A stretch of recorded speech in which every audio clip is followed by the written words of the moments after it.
Once I've actually selected my drum group, I'm ready to actually record the drum pattern. Notice up here it says pattern.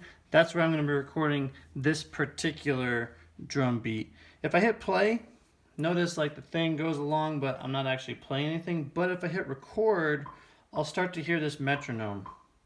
1, 2, 3, 4. 1, 2, 3, 4. Anything that I play will get recorded if this red button is on.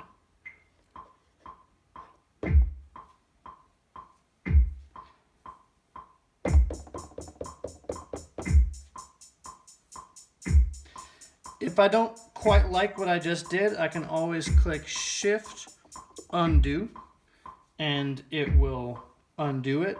Or if I like it, I can click Shift Redo to get back to that.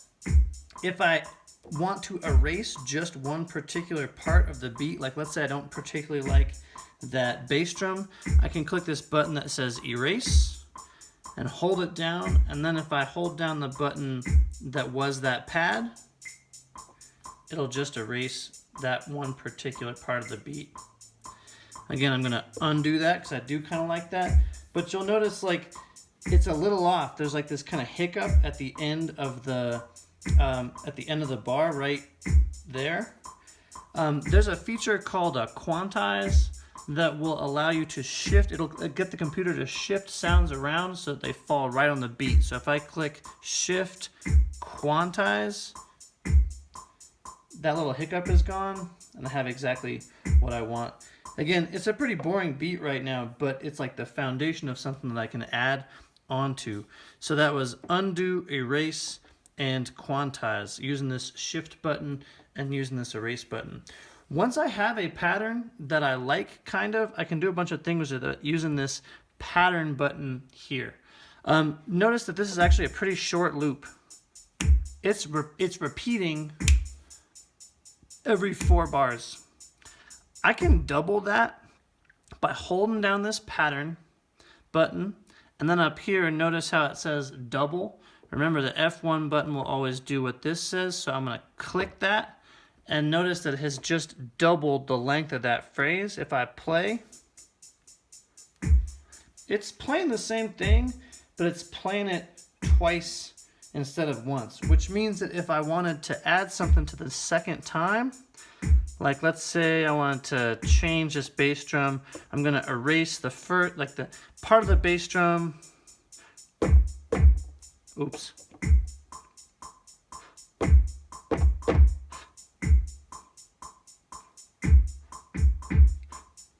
All right. So I have a longer phrase now that I can work with. Let's try to add to this a little bit to make it kind of more interesting.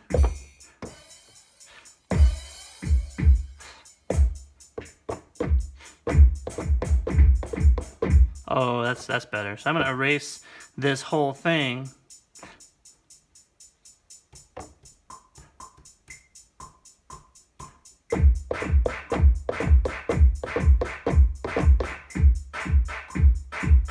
I'm going to quantize it.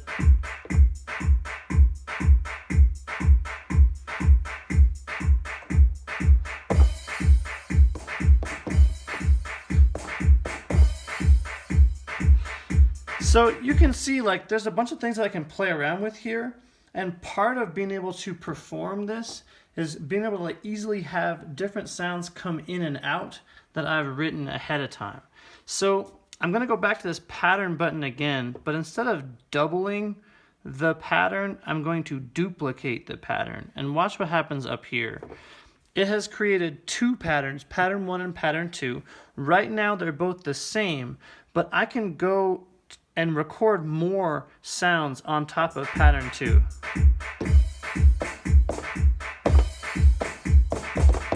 All right.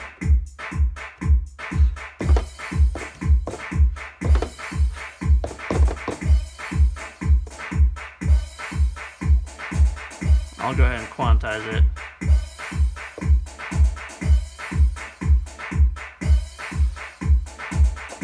Cool, so I've got 2 different parts of my pattern here, and the power of this is I can kind of play them off of each other.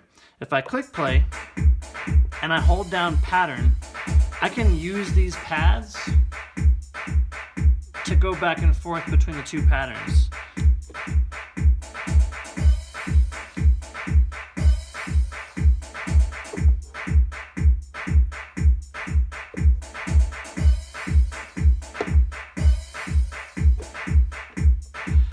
Maybe I even want one pattern that is like super simple. So I'm going to click pattern again. I'm going to duplicate that pattern. I'm actually going to move this all the way to the bottom so that I know that my last pattern is the super simple one. And I'm going to erase everything except for the bass drum in this. So I'll play. I'm going to erase the hi-hat. I'm going to erase these claps. And then I can imagine like a drum break of some kind where I'm like starting with this.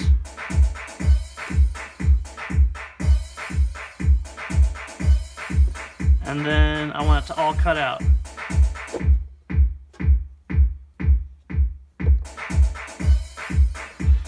As long as I'm holding down this pattern button, I can play all the patterns I've written ahead of time off of each other like I was playing a real instrument.